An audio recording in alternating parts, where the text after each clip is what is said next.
Hello, everyone, and welcome to episode 15 of the 1973 podcast. Very special episode. We brought the new guy back, Chris. He's right here, remote location from Deck Hockey Tournament. We got, as usual, the best podcast and tag team in the business. The professor all dressed up, Senior Monopoly.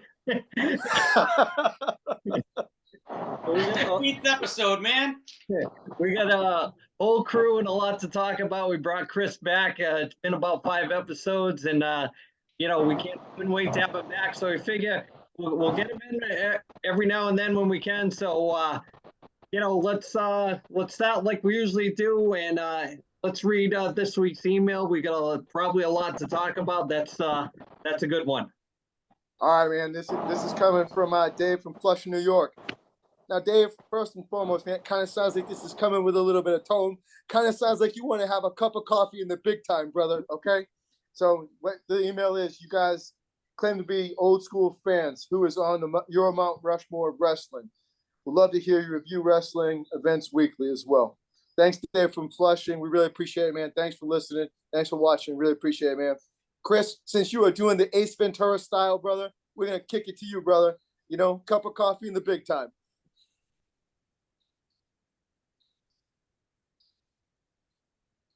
We might be having technical difficulties with Chris. We might want to. All right, Thomas, the Monopoly man.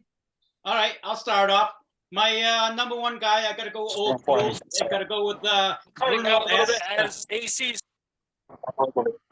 Bruno Sammartino. And then I'm going with the Hulkster, Hulk Hogan. Boo. Then the Nature Boy, Ric Flair. And the fourth one was a toss-up, but I'm going to go with Stone Cold.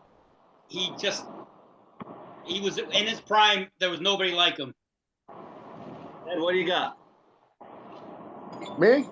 I'm gonna go with I got 5, which is you have to understand why. So I got Ric Flair, I got Big Dust, I got Macho Man. You got to throw them in here. You have to. You got to throw the Road Warriors in here. The pop that they got. I mean, when they came out back in the 80s, nothing like it. And I'm gonna throw somebody. I'm kind of a little bit more new school on this, but with my picks, I'm gonna go with Nikita Koloff. All right, Chris, what do you got? All right, so we're gonna go with the Hulk. Okay, it's got to be on there. He just has to. What he did with the young kids, and then we're gonna jump to Ric Flair.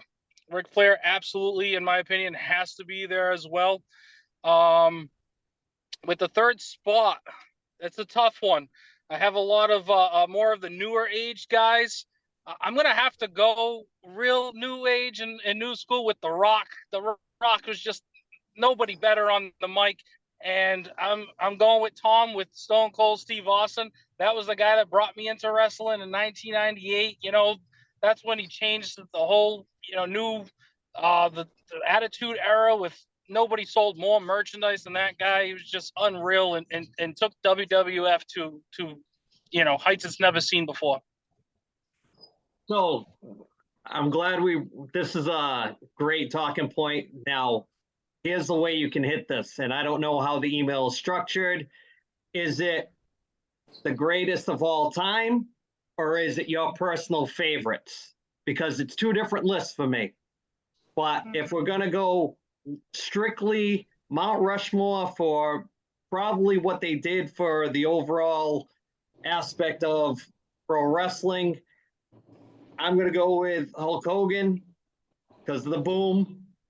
I'm going to go with Andre the Giant because he was a huge attraction.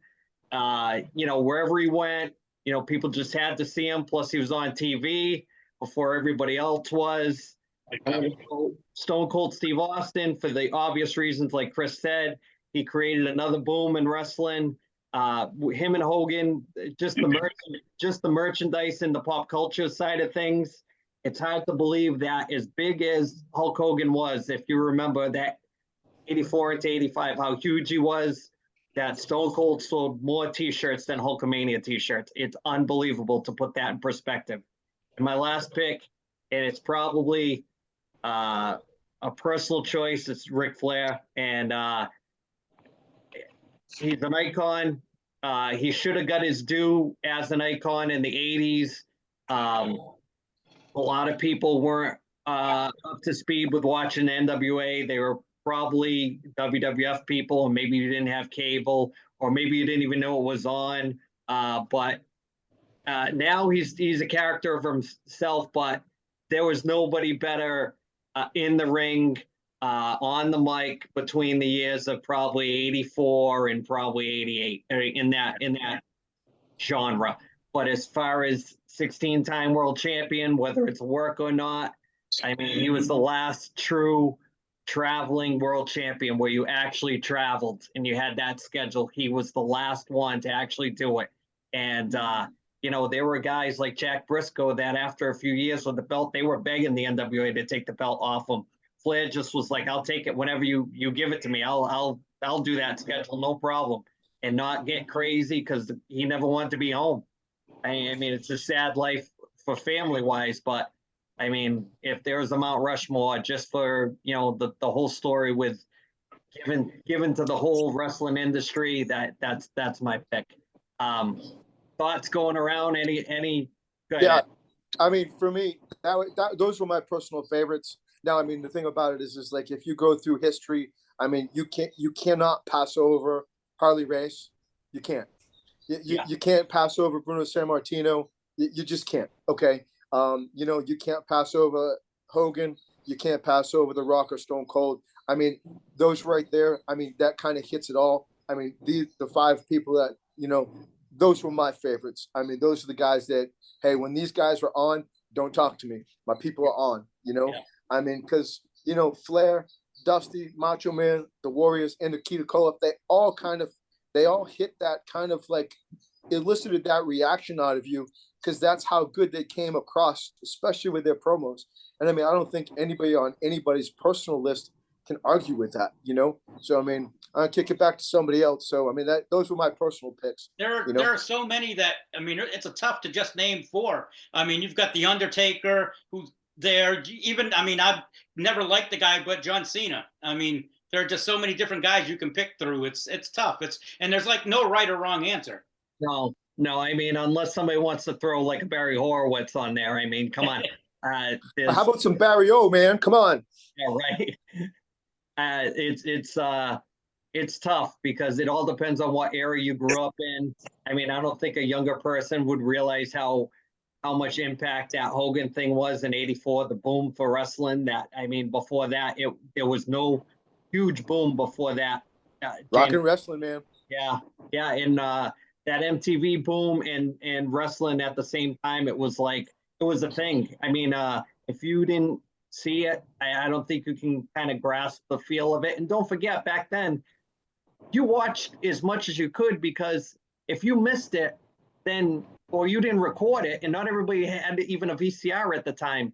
There was no DVR in it and watching it later. You were watching it live, and you were waiting to watch. I can remember being outside and it being Saturday at 6:05 and coming running home wherever I was just to watch it, because if you didn't watch it, you missed it. And then they would never ever recap it and show you like a leading up to a match. You just watched whatever was there. This was before the Clash of Champions. The only pay-per-view at the time, this was before WrestleMania.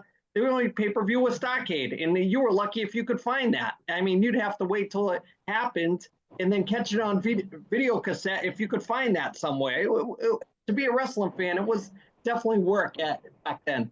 So, like I said, I know Chris is a little younger than us, but I mean, the Attitude Era boom was definitely something too. I mean, it seemed like the Attitude Era worked because all the kids that were 10 in 1984 were already in their 20s by like 98.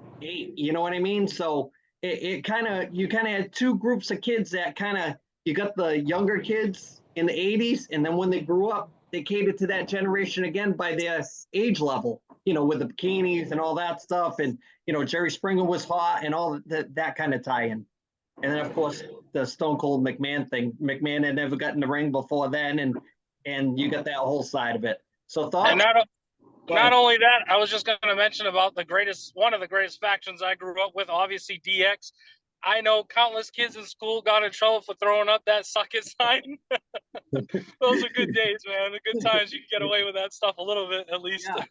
It was the Suckets and the NWO t-shirts were huge at the time too. I mean, we'll get to that one of these weeks. There's a great story about the NWO shirts, how Eric Bischoff bought a company and didn't tell Turner that he owned the company that was making the NWO shirts. That's a good story too. So he was double dipping without them knowing. He was spending Turner's money to a company that was making the NWO shirts, and nobody knew Bischoff owned the company, and it was actually in Rhode Island. So that's a fun story too. So before we move on, the couple pay-per-views this weekend, it was heavy. Seth Rollins won the first ever, if you want to call it, WWE world title belt. Really nice looking belt. I kind of like it. We talked about it a couple weeks ago. That and Cody ended up passing out to Brock Lesnar, so now they're a one-off. So that storyline's continuing. In the bloodline, the storyline with the bloodline has been fantastic. I mean, it's a whole culmination. I mean, I've never seen a storyline go this long, and it's really good. And Tom, I don't know if you saw any of that. Yeah, I caught the highlights online. I caught some video clips on Twitter, so I felt like I watched it. I caught the last like 10 minutes of that match, and it was the fan, whoever is doing the storyline, whoever backstage is. I mean, it's phenomenal. They building it up. It's just a perfect crescendo right now. Yeah, and it's amazing how the amount of time they're putting into Roman Reigns for this title reign. I think he's 26 or 27 days away from passing Pedro Morales. And then he's only got like 4 other guys above that to be the longest reigning champion of all time. It's crazy the amount of story and thought they've put into it, because if you look at the roster, who else do they have? They don't have a yin and yang like a Rock and Stone Cold, or they're doing like Hogan, where they're just feeding him guys and he's just beating them. So the Cody thing is kind of like a sub story, and I don't know if they're going to crisscross that again, but I'm curious to see what they're going to do with that and who eventually beats him, because it's going to be epic. Whoever beats him, he's not going to lose in a roll up to to somebody. It's going to become with a lot of window dressing and everything. So it's going to be good. Thoughts on Roman Reigns, Chris? Fan? Not a fan? Yeah, I mean, I'm not a big babyface guy when it comes to wrestling. I tend to go with those heels. So, but he's had quite the story over the past years with his cancer and the whole comeback, and so you got to kind of root for the guy. He's kind of been the face or the number one for a while with WWE. So, they want him to continue. To carry that for whatever reason. I know he's one of the hardest workers there. Like he's very, he's a businessman. He's very serious about what he does. He takes pride in what he does, which is always a good thing to see from your champion. So it's a good go. So speaking of heels, MJF tonight, as soon as the podcast is done, I'm hopping over, I'm watching the pay-per-view, for obvious reasons. It's for, for the podcast. Research. Yeah, it's research. Podcast. Yeah. Can't. One of these days I'll be research for the podcast. Yeah, it's an unreimbursable work. You're watching for Brett Baker. Not a bad thing. You'd be worried if I'm watching it for Sammy Guevara. Then we'd have problems. But if I'm watching it for Britt Baker, who I don't even think's on the pay-per-view, I looked at the card quick, and MJF super heel, one of the best in the business right now. Great. Oh, he's old school. I mean, yes, he doesn't have to do all the flip-flopping stuff and the high-flying stuff. Fantastic. He's in a 4-way against all the other younger guys, Darby Allin and Jungle Boy and somebody else I'm missing. Sammy Guevara, isn't it? Yeah, that's right. Sammy Guevara. See, that you had Sammy on the brain. Yeah. So, it should be good. I mean, it's kind of lackluster. I looked at the card, the Elite versus the Blackpool Combat Club. That's one of those arena matches where, they'll be fighting all over the place and all kinds of melee. You have Jamie Storm Jamie Hayter versus Tony Storm for the women's title. Who knows what'll happen with that? I don't know what they're doing with the the booking over there. It's kind of all over the place. Got the 21-man battle royal, and it's for the belt that Orange Cassidy has. So whoever, he doesn't even have to get pinned to lose the belt. So it could be. Oh, so we're talking about Fonzie now? Yeah. The Arthur Fonzarelli of pro wrestling, Orange Cassidy. Talking about the Fonz. Hey. Definitely an interesting match. I don't know if you saw it. The FTR's defending the belts against Lethal and Double J. So Mark Briscoe's the referee. They got a little side thing with that. And that match kind of, I'm a little curious to see what they're going to do with that. There's kind of an ROH storyline in there. So we'll see. We'll see what's going on. But and Ed's girl defending the TBS championship, Jade Cargill versus Tia Valkyrie. So she's got kind of going to go down? I don't know. She's got the Goldberg streak going on, so they're kind of building her up like the female Goldberg, whatever. It's kind of a storyline, whatever. Thoughts on Jade Cargill, Ed, before we move? She's an incredible athlete, man. And I mean, but it doesn't make any sense if you have a champion, if you have a throwaway story. That's stupid. Yeah. I mean, you need to write it better. But other than that, kind of a lackluster pay-per-view. I mean, there's nothing really epic on it. They kind of have a lot of the stars tied up in kind of, group matches. So we'll skip from the wrestling and we'll get right into what we usually like to talk about. We'll get into some NHL playoffs. Chris, I just wanted to say before we jump into that, I look like I'm playing the part of Orange Cassidy with these sunglasses, but if I take them off, I kind of look a bit like a raccoon from all the sun I got this weekend at the tournament. So, and I just wanted to mention we made it to the final, so I got one more date tomorrow, so I'm excited about that. Yeah. Quick question, Chris. You guys still rolling with the Milex shin guards? Absolutely, 100%. Okay. Yeah, man, old school Milex shin guard, I had gloves. to ask. Oh yeah, all the good stuff. It's been a minute since I've strapped them on. That's why I was asking. The cool thing that Chris was talking about that tournament that they're at is there's a couple Hall of Famers that show up every year and do like meet and greets for the kids. So Marcel, I saw one of the pictures that he sent. Marcel Dion was one of them. So that's cool when they can give back like that. That's pretty cool. That is cool. So NHL playoffs. Let's talk Florida Panthers. Thoughts, Tom? What do you got? Matthew Tkachuk, if he's not the Conn Smythe, there's something they've got to do away with it because the guy is just carrying him right now. I mean, he's clutch. He comes up with every clutch goal that they need. Yeah, Chris, what do you think? Yeah, I'm going to go back to Game 5 against the Bruins. Tkachuk had got the game puck, and I don't know if any of you guys seen it on TikTok or other social media.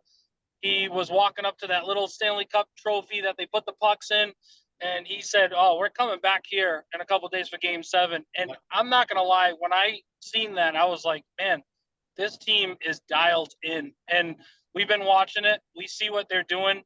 They're just tossing the puck in. They're working. They're playing that gritty style, grit hockey, just they're punishing people down on the boards. They're outworking everybody. And that's just, it almost reminds me of what the Blues did to the Bruins in the Stanley Cup Finals in 19. Like, they are just working them to the bone. And then you got this guy, Tkachuk, is just missed the clutch or what right now? David Ortiz of 2004. Like, you know what I mean? It's just ridiculous what this guy's doing. And I said, as soon as they beat the Bruins, they were my pick to win. I don't see anybody beating them. I love to see Vegas. I wanted Bruce Cassidy in there. I love Bruce Cassidy. I didn't really like the way he left Boston. So it would be a great opportunity for, to see Bruce Cassidy and the Florida Panthers in the finals. I hope that's what happens. But it's going to be hard to beat those Panthers right now, man. Ed, what do you got?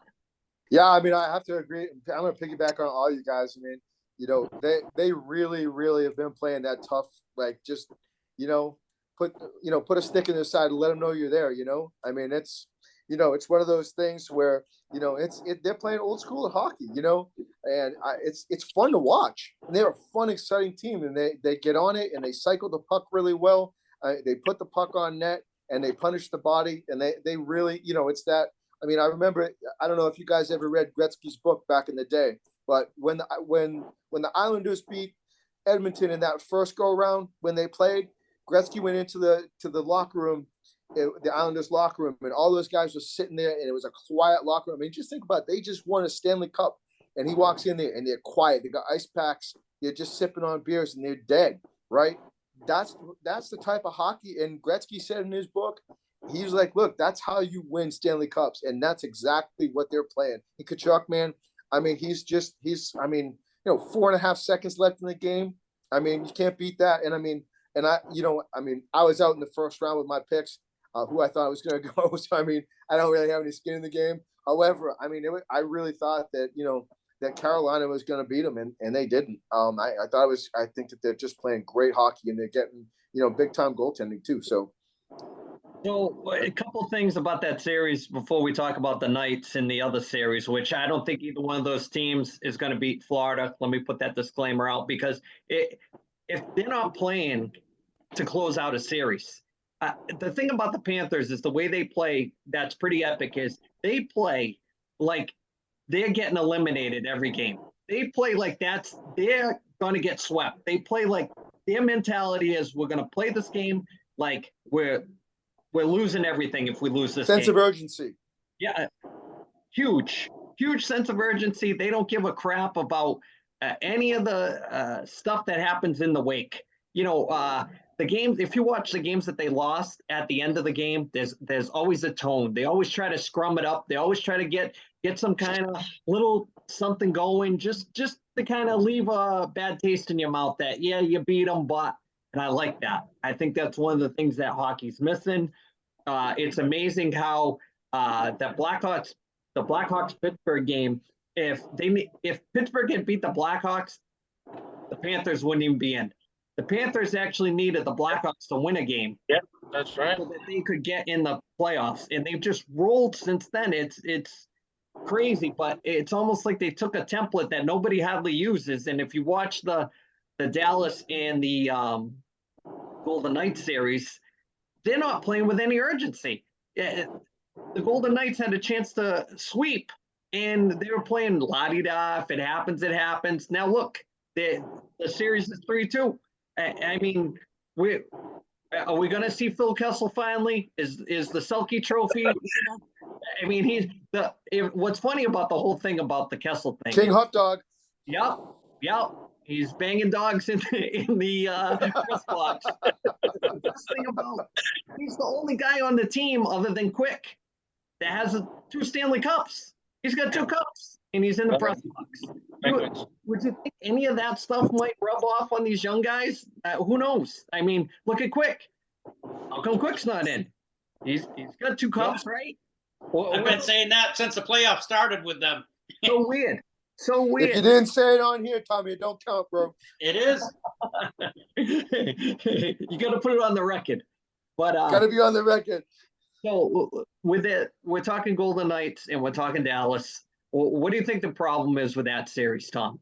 I think Vegas they took their foot off the gas, and in the first 3 games, they out-hit Dallas every single game.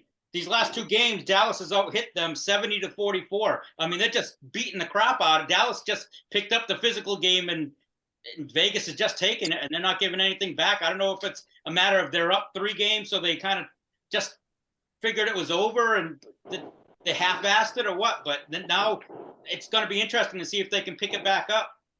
Ed, what do you think? I was going to use your full ass, man. What thoughts, Ed, Chris, on that series? I agree with Tom. I really think that Vegas has kind of let off the gas. And I think that, Dallas is a good quality team. And, it's the playoffs. Anything can happen. And I think that, for the most part, like, if you let off the gas and you stop, punishing the body and you have a chance to close it out, all of a sudden you let them back in. Now it's 3-2.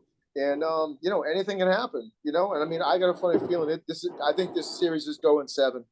That's what I think. I think it's going to go 7.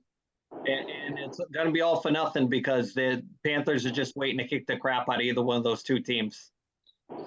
Chris, what do you think? Especially with the extra rest that they got now, they're going to come back and they're going to have fresh legs. and their bodies are going to kind of bounce back a little bit so they can continue that punishing game. Yeah, I see Vegas just putting away the next game. I'm hoping, like I said, I do want to see Cassidy there. I think he deserves to get into another Stanley Cup. He had his chances with Boston, but they'll come through. They'll have to. Now They're the better team. The Jamie Benn thing. Did you guys see that? The cross check to Macho's face. He'll be back the next game. So there's always a story there. You know what's going to happen. So can he keep his composure? Can he not keep his composure? So we'll see. So we got about 10 minutes left. So we're gonna flip flop a little bit. We're gonna wind the NHL talk down. And Tom, what do you got for your fantasy pick of the week? Well, my fantasy picks of the week this week. First go back to last week. I was pretty good with the pitching. I picked Luis Castillo. He went 2-0, didn't give up a run in either start, and he ended up with 35 points on the week. The guy I picked for my hitter, Acuna, was terrible. Like, he's got a game tonight, so maybe he can pick it up, but he's only got 12 points. And but for this week, I'm going for my hitter of the week is going to be from the Houston Astros, Jordan Alvarez. He's got a game every day this week, 7 games, 3 against Minnesota and 4 against Anaheim. I think he'll hitting at home. He's going to light it up. And my pitcher of the week is from the Rays. I'm picking Shane McClanahan. He's got Shane McClanahan. He's got 2 starts against the Cubs, against the Red Sox. I think he's going to dominate both games. And with that being said, what do you got for shout outs for this week, Tom? You got any special shout outs? I can't believe it's been 15 episodes. I want to thank everybody that's been watching. I mean, I didn't think this would last 15 episodes. I'll be honest with you. I was just doing it for fun, and now it's actually a thing now. I mean, I had to celebrate. I had to break out the black and gold tux shirt, you know. Let's ask Chris if he's heard anything on the down low. Let's get an impartial kind of view on it. Chris, have you heard anything about the podcast at all in any of the circles that you've been in? You know, yeah. I mean, I'm always sharing it on Facebook. You know, I get it out to my people on this side of ice hockey and deck hockey, so they loving it. You know, I had questions asked to me today about it actually on the way out of the rink. Yeah, we were leaving the rinks, and they're like, "Oh, what's up, man? How's that podcast going?" I'm like, "Oh," he asked me how I got on, and I was like, "Oh, you know, Andy's a good guy, and he just has me on." I told him I'm gonna be on it again on the way home from the rink. Unfortunately, awesome. I know I'm coming from a remote location. It's hopefully the service is not cutting in and out too bad, but yeah, definitely getting questions about it. Definitely getting good feedback. So they love the episodes. I have a shout out if you don't mind. My shout out's gonna go to the Warriors, the Spindle City Warriors, which is our deck team hockey. Okay, we, like I said, made it to the finals for tomorrow. This guy right here, who's obviously exhausted, scored the game-winning goal to on this last game that we just played. Fantastic. We won 6-2 or something like that. You know, we moved on pretty easily. But the big game is tomorrow, and we're all excited about it. And to reference Ed's point, you know, I'm doing a little Ace Ventura style here. I hope you enjoyed my part. Hey, listen, we'll give you all the positive vibes. Hopefully you guys will pull it out tomorrow. Yeah, good luck. Good luck with that. Yeah, good luck, man. Appreciate it. Hey, before we go, Tom, what do you got for your album pick of the week? Album of the week this week, going with the Red Hot Chili Peppers, Blood Sugar Sex Magic. Came out in 91. This was when John Frusciante was just going nuts with his, he and Flea just played off each other so well. They could just pick up on one little note and just jam for like 10 minutes if you saw them live. They were just phenomenal. And some of my favorite tunes on this one were Suck My Kiss, Give It Away Now, Under the Bridge, Power of Equality, and the self-titled Blood Sugar Sex Magic. Ed, thoughts on that album? I mean, that was kind of a curveball there, Thomas. You know, but great album. I mean, you know, the Peppers, I mean, they're great, man. But I mean, I wasn't really prepared for that one. But I mean, that was underneath the visor in the old Dodge Colt, if you will, the blue teardrop with the stickers all over it. So yeah. Hey, Chris, do you have any inkling about how big that album was at the time?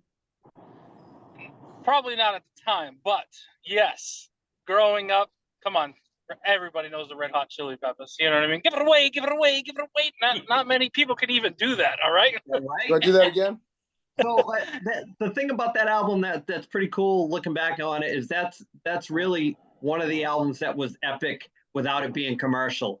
They hadn't done the whole where, not that they sold out, but I mean once Dave Navarro got there, they were kind of a little bit more selloutish. But that was definitely, in my opinion, their probably best overall album without any